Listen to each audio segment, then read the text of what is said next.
I call the honourable member for Gippsland. Thank you, Deputy Speaker, and I rise to speak in relation to the Appropriation Bill. Much has been said already in this place about the direction the Rudd government is taking our nation in terms of its high spending, high deficit and long-term debt. While debt is something that many Australians have come to expect from Labor governments, the magnitude of this debt, up to $315 billion, exceeds all other efforts. There is a growing fear within my electorate of Gippsland that Labor has lost control of our nation's finances, and this unchecked and reckless spending with borrowed money will take decades to repay. I don't suggest for a second that everything in the budget was bad, but I am prepared to say that the focus needs to be on making sure we have value for money in the future. Deputy Speaker, it's hard to believe that in the massive spending spree that has occurred since the Rudd government was elected, there are still people who have missed out. The winners and losers under this government are there for all to see. The government has turned its back on regional areas. It has cut programs in agriculture, in rural and regional health throughout Australia. It has stranded regional students currently in their gap year, and even the programs that are designed to support regional jobs, such as the $14.7 billion schools program, are not living up to community expectations. But let me begin with the cuts to benefits for students on their gap year intending to attend university in 2010. And it's hard to believe that just a couple of weeks after the fiasco where the Treasurer and the Prime Minister wouldn't say the word billions in public, we had the Minister for Education and the Minister for Youth avoiding the words gap year. In response to a question in the House last week, the Minister for Education couldn't bring herself to say gap year, and this week, in a matter of public importance, the Minister for Youth was happy to claim that I was scaremongering on this topic, but she was too scared to say gap year as well. I must admit, Deputy Speaker, that being attacked in the chamber by the Minister for Youth is a bit like bumping into Bambi in the forest. She tried to keep me around, but her heart really wasn't in it. She's no Labor attack dog. Even Bambi knows the government has made a blue in this case, and she knows that young Australians are being treated unfairly by a government that likes to talk about social justice. Both ministers are accusing the opposition of scaremongering on this topic, but I fear the government may be giving us way too much credit. Do the ministers really believe that I'm so well connected in my local community that I could find 3,000 people to sign a petition in just 10 days? That I can scare principals, teachers, students, parents and representative groups into writing all the emails and letters which have landed on the ministers' desks? I'm flattered that they believe I have so much ability. But the truth is that this is not a scare campaign in any sense of the word. These are people who are genuinely worried, and they have every reason to be concerned. And what I believe was probably a well-intentioned effort to stop the misuse of the independent youth allowance, and in response to the findings of the Bradley Review, the government took steps to change the workforce eligibility criteria. The government also increased the income thresholds, and a move that I don't believe anyone has criticised, well, not to the best of my knowledge. But the problem for this government is the students that is left stranded on their gap year. Deputy Speaker, these are the students who did the right thing. They took advice from their teachers, from their principals, from their careers advisors, even from Centrelink officers. They were told that if they took the year off and they achieved their eligibility criteria, they would be in receipt of $371 per fortnight. But what this government has done with these changes is pulled the rug out from under their feet midway through the year. And it's no wonder that these students in particular are disenchanted, and I fear that they won't ever become involved or engaged in the political process in the future. Do we really want young people leaving school to have their first experience of this great Australian democracy being that the government pulled the rug out from under their feet as they were preparing to go to university? I believe that the young people in my community have a great deal of energy and enthusiasm to offer as our young leaders of the future. We're hardly going to get them engaged in our democratic process if their first experience is one of complete disenchantment with the way they've been treated in their gap year.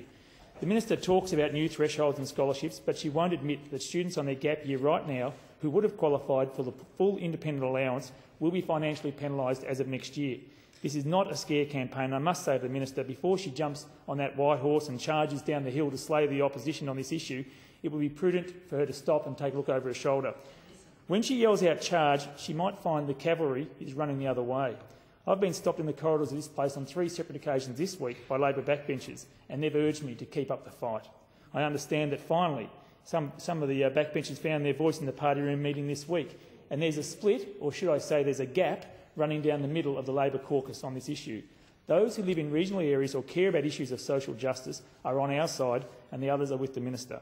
My message to the Minister is to take the time to read the letters from regional Australians and listen to their concerns. And just in case the Minister or her advisers don't have the time, they could listen in now to some of these quotes from people who have contacted my office over the past 2 or 3 weeks. Now let's start with the Bensdale Advertiser, a well-respected local newspaper in the Gippsland electorate, and the headline from May 22nd this year reads, "Country kids are the losers." The Minister has the opportunity to make sure the next headline reads, "Minister comes to her senses." But let me quote from the principal of the Lakes Central Secondary College.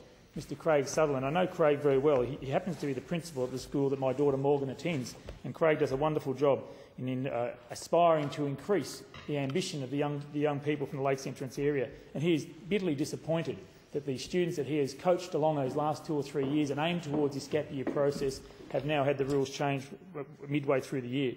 Mr Sutherland's quoted in the newspaper as saying, "As for the government's stated intention of making university more accessible, well, this behaviour just raises a question of whether they have thought it through their strategy. It should not be at the expense of participation by country kids. Access is always harder for country kids." And Mr Sutherland continues, "Minister Gillard has called such criticism scaremongering. But it's not so. The whole issue raises questions about universal access to university and the way young people can develop pathways to independence, how we allow them pathways to adulthood." And there's many more people who are out there and they're keen to make the same point. We have Mick Murphy, the Executive Officer of the Ball Latrobe Local Learning Employment Network, who says, and I quote, "This policy discriminates against rural and regional students and has taken a city-centric view of further education." And he continues, "Sadly, this new policy is going to make university less attainable for many local people, which will have long-term ramifications for the social and economic fabric of Gippsland." I know Mick well, and he's also not in the habit of scaremongering.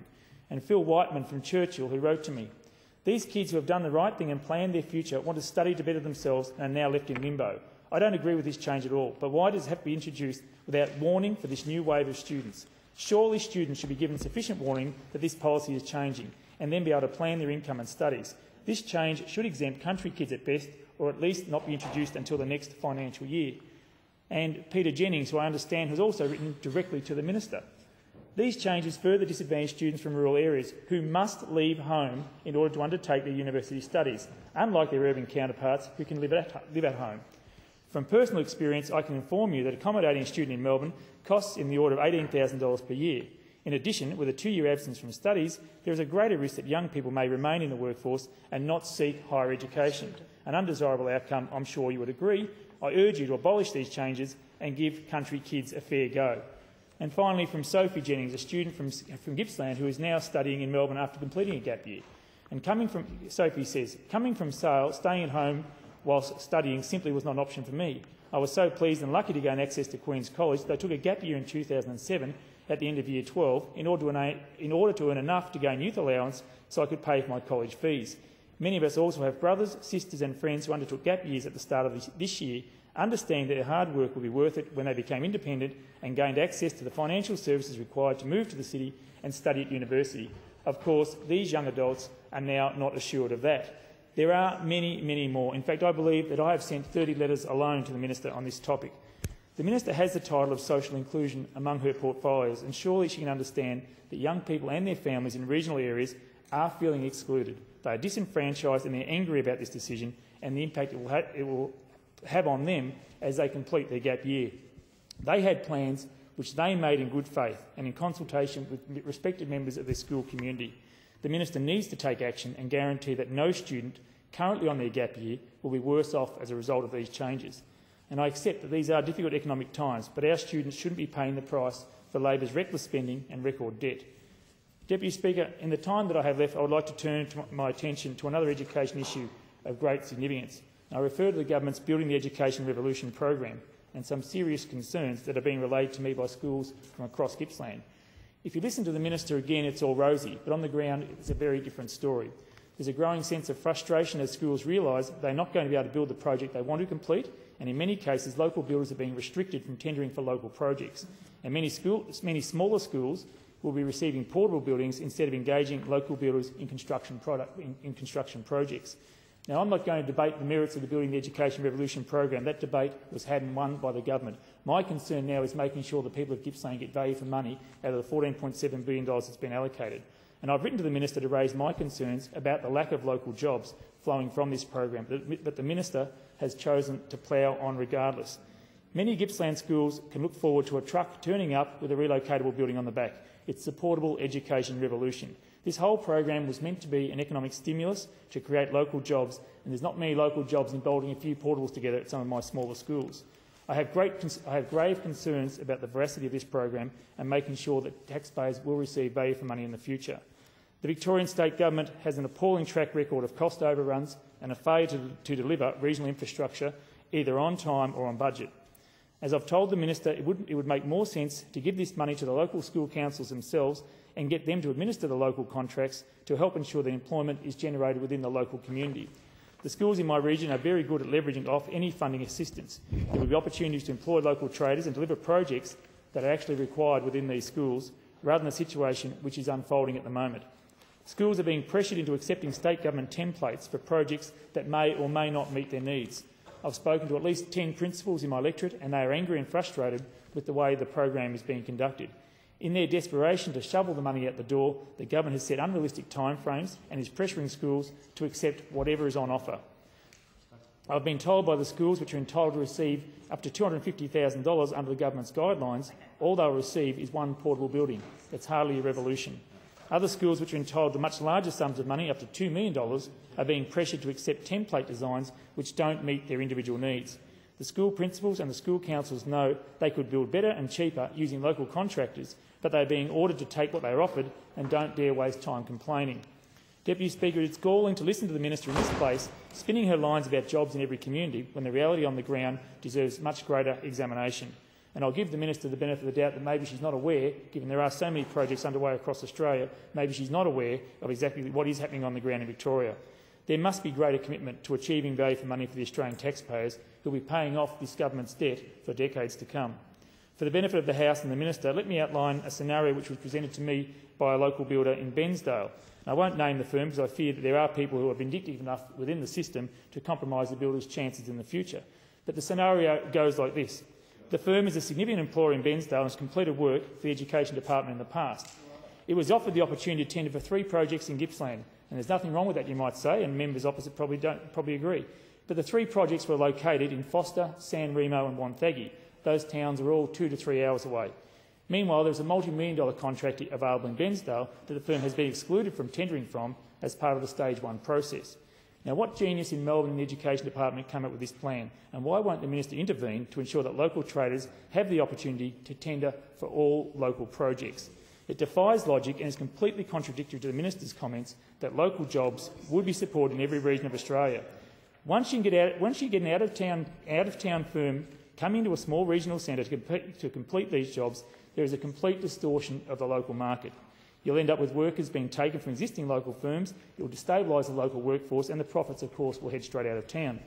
This system of packaging projects and offering them for tenders is convenient for the government and may suit the timeframes, but it won't deliver value for money or support local jobs in the longer term.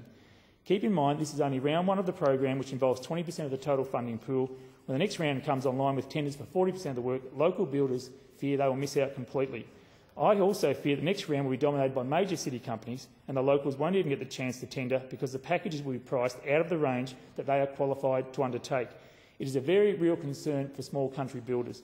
And as an economic stimulus, the Building the Education Revolution program is starting to shape up as the biggest con job this government has delivered. The undue haste to roll out this program is showing no regards for the needs of the local education sector or the capacity of the local community to undertake the work. When the Prime Minister talks about shovel-ready, it means shovel the money out the door and cross your fingers that some of the projects actually hit the mark.